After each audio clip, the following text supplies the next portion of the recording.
So let's start with that. I have just received word that there is a Fix-It Felix Jr.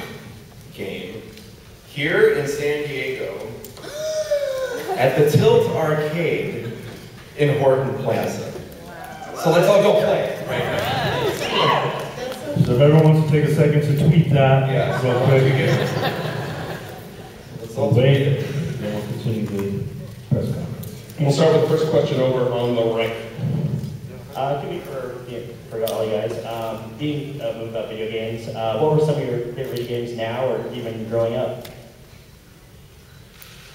Well, I am dating myself by saying this, but I was the test audience for Space Invaders. I remember when that was the first game that wasn't a pinball game that came out. So I spent a lot of money on Space Invaders in the form of quarters, of course. But I have a family now, so I don't have a lot of time to play video games. That's probably a good thing. I loved Pitfall. I'm obsessed with it. I would say Pac-Man, but it had to be a sit-down Pac-Man. I would say Scent Man. Yeah, sit-down. I also liked Joust. That was good. And Centipede. Lots of... Defender, I'm gonna, just so I'm not that old, okay? I did play Defender too. First game that had reverse for the spaceship. Just turn around and go the other way. You can go back and Next question is here on the left. Hi, John. I don't know if this is just wishful thinking on my part, but when I was watching the footage of the character in Hall H, I was kind of reminded of the feckless quality of somebody like Reed Rothschild. And I was wondering if there are if you see any similarities between Ralph and the other characters you played in the past, much less the character you played in Boogie Nights. Just feckless me. Feckless about back. I try to put all my characters without feck. The truth is, like, us actors would all like to believe we reinvent the wheel every time we play a character, but in some ways, we're human beings and our instruments are not violins, they're our bodies and our consciousness, and our collected life experience. So I suppose, there's certain qualities that I bring to a character, but it certainly wasn't intentional to make Ralph anything like a porn star from the 70s. That's me. And yet... Here at the front. Hi guys, a question primarily for Rich and for Clark. For most of my lifetime, it seems there's been a cultural conversation about violence in video games, and when it's appropriate, and what forms it's appropriate. So I'm curious, to what extent does this movie draw on that conversation, and in what sense does it contribute to that conversation? Well, there's a lot of violence in this movie. So, Bugs got lasted. well, I think it would be impossible to make a movie about video games if there wasn't some of the violence that we know from video games. It's a PG-rated movie, so we kind of draw the line on body parts and gore, and although we do have a heart getting ripped out, so we draw the line there. It's a zombie heart. It's a zombie heart. The heart's undead. Right. So it's a clean kill. He's already he's undead. So, but it would be impossible, not to do a shooter game without shooting, So, you will see, some of that type of violence that we know, from those games in there. But it never feels like, I don't think we take it to a point where it's gratuitous, or gory, I think we've done a good job of representing it, where I don't think a fan of those types of genres would feel like that they've been shortchanged, because we can take it to a certain level. I think it's kind of well represented, but kind of keeps us right, in that area of family comedy, If you're a Qbert fan, where else are you going to go? Where else are you going to go? Right here. Over here on the left in the front row. On your left, Rich, it seems like the maybe nostalgia or enthusiasm for these 8-bit games are coming back, and I don't know if you saw there was an episode of Community that took place in an 8-bit video game. What do you think it is about now that those games are hitting again, and did you watch that Community episode that, because of TV, was able to get out before you and like curse anything? No, I didn't see that episode. I've been working on this movie for the past 2 years, so I haven't really got out of the studio that much to watch TV, but that's a bad joke. I think that the nostalgia for them, it would be akin to I'm sure how people felt nostalgic for in the 50s or 60s for rubber hose animation, you know, the 20s and 30s, you know, it was the kind of first step, you know, towards the games that we know today. It was like the 8-bit stuff was that first kind of, you know, when video games were a baby, that's what they kind of looked like, and now they've matured to, they look so realistic, you know, that I think that you can now look, there's history now within video games. You can look back and see what they used to look like, and you can see the fun that can be had of kind of playing those two ends against one another to kind of get that mashup quality, you know, between the genres and just the looks, you know. And I think that that's why now is a pretty good time to be making this movie. I don't think you could have made this 10 years ago, really, and had the same, I don't think it would have struck the same chords, you know, that it does now, because so many, whatever your age, from like a little kid, you know, to people in their 50s, 60s, 70s, they've come up with this stuff, you know, they recognize it. So it feels like that there's something for everyone, you know, in video games. It's not just a toy of, you know, a certain age group. It's kind of, it's steeped in the culture now, I think. That was a great episode. Back across the room on the right. If you had a choice, would you rather be a good guy or a bad guy? Thank you. Actually, John and Sarah, I was curious, a lot of actors say that they really love to do voice acting because it's one of those things you can just kind of do it in pajamas, and there's not a lot of pressure to like emote as much, you just do it all with your voice. Did you find it more daunting not being able to kind of emote physically, or did you guys work closely enough to where you pretty much knew what the end result was going to look like the whole time? I mean, you can wear sweats, but you don't emote less. If anything, it's the opposite, because you have to transcend your visual self and you know, get emotion across that is, you know, if I'm being upset, I'm not gonna, just because I don't have to go like this, I'm gonna not do it. I mean, you need to do that to, you know. And we, you know, John C's like a real deal actor, you know, so we record together and look in each other's eyes, and it was, it's like really cool, and you become more of the process almost in animation, because the creative, you know, the powers that be and the people making the story and the people doing the art are kind of, everyone's influenced by everyone else's contribution, and it develops in that way. And that's why when Disney movies finally come out, they're fucking masterpieces. Well,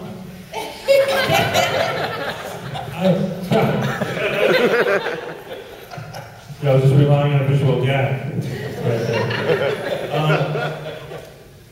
It's like we used to do these acting exercises when I was in acting school, where they would put up a piece of fabric and just, you'd only be able to see your feet.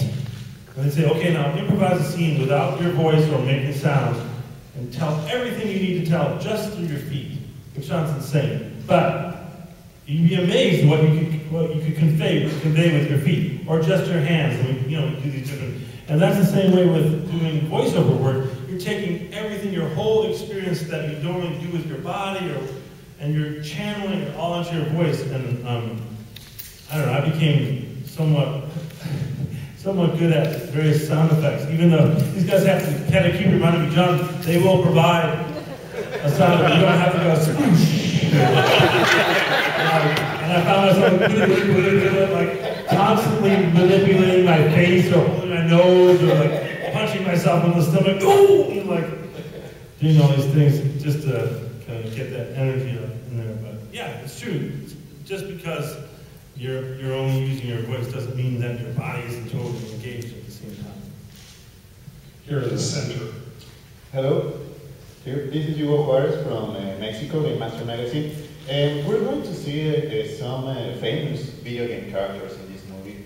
So why did you choose to put these characters in the movie? And what was the process of obtaining the rights and the copyright for using their images? And was it any company more difficult to work with, a video game company than the others? Well, when we developed the movie, right away we knew, well, we can't just make up, if we're going to make a movie about video games, we can't just make up a bunch of fake, kind of ersatz, Rackman, or Nick Mugg, we wanted to have the real thing, for the movie. We wanted real characters from real games, so it felt authentic, So we just began by, taking the characters that we liked, and putting them in situations that we thought were funny or, dramatic. And then from there, we said, well, okay, now we have to begin a process of going to these places and talking to these people and seeing if we can use them. And it was kind of a process of just kind of creating relationships with the other studios and really being kind of forthright about how we wanted to use the characters, what it was all about, what the movie was, And surprisingly, it was easier. I'm sure our lawyers would say, oh, you didn't have to sign all the paperwork and do all that, but it was not as bad as I think we thought it was going to be, because people are excited to kind of be a part of something like this. And I think from the beginning we said we wanted to be authentic to their characters, so we said as part of our deal in working with them that we would send the animation to them and have them actually approve the animation for us. And I think that gave a lot of belief in the fact that we were going to represent their characters correctly. But to us, it was about making the characters be authentic to the film and making sure that their movement and their acting was the way that the people who actually created those characters wanted to see it on the screen. And it made the scenes with those characters better too, like to send to Nintendo, the shots with Bowser, because then they'd come back and they'd say, well, no, Bowser would do this. Bowser wouldn't hold his coffee cup like that. He would hold it like this. And I used to think, well, is that such a big deal? But then after, jumping through those hoops and, working with them as partners, you would look at the scene and go, you know what? That does feel more like Bowser than what we were doing before, So it was, in the end, really helpful. I'm surprised at how common that question is today. I think that shows how sensitized we are to the rights for things and for marketing and, all that trademarks and all that. I mean, the fact is, like, if you're the guy that made Frogger, a game about a frog hopping across the road that no one is playing anymore, is it really difficult negotiation to say, yes, Frogger can be in the movie? Maybe it is. Over here on the right.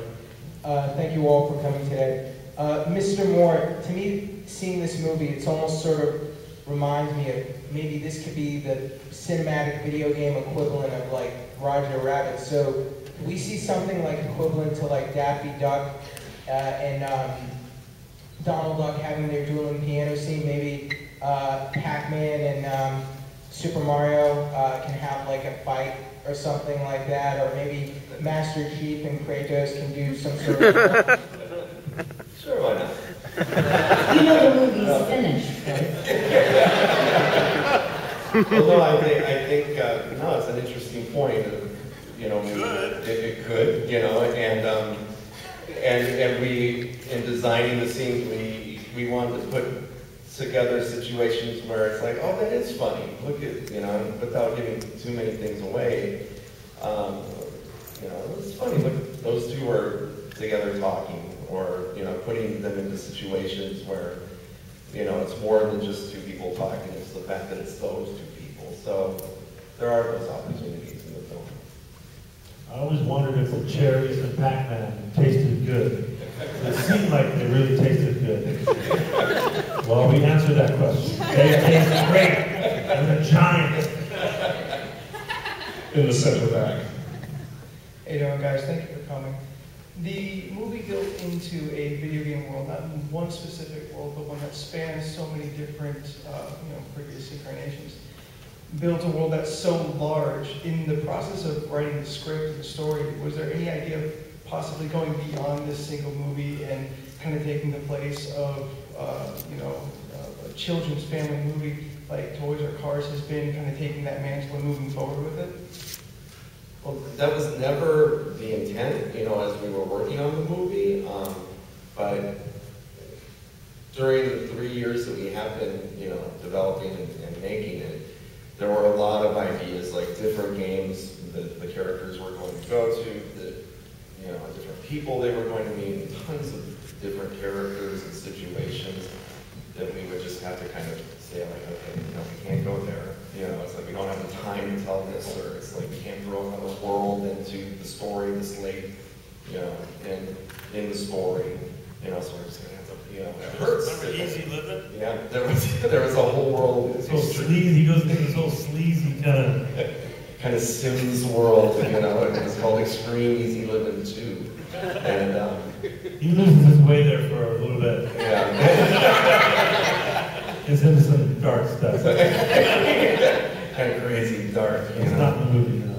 But it hurt to kind of say, well, there's just too much, you know, there's too many worlds here, we've got to kind of pull one out.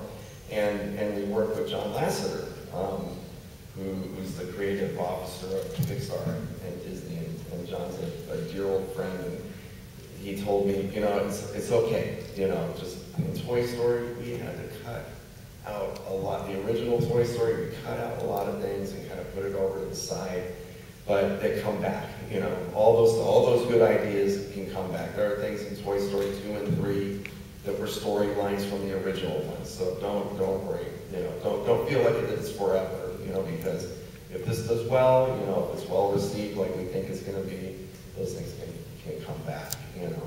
So hopefully, you know, we'll get to see Extreme Easy Living 2. And you can experience those dark days.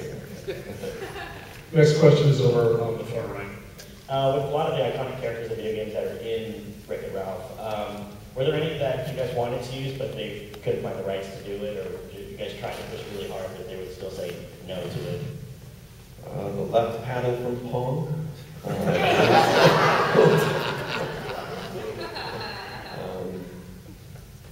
We had the right panel too, and they were like, we work as a team.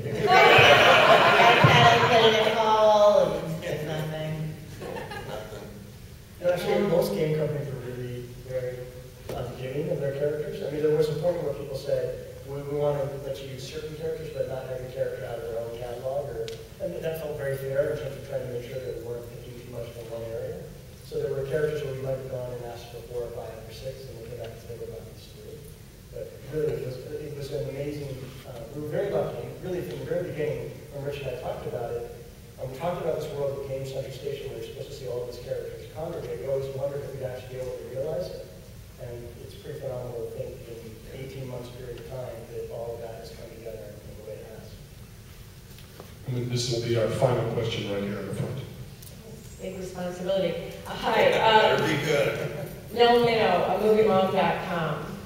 So you got a lot of people, particularly here at Comic-Con, who are very familiar with these games and have a lot of views and a lot of connection to them, but you've also got a big audience that you're looking for who has no idea who any of these characters are. So what are you doing to introduce them to these characters so that they understand the world?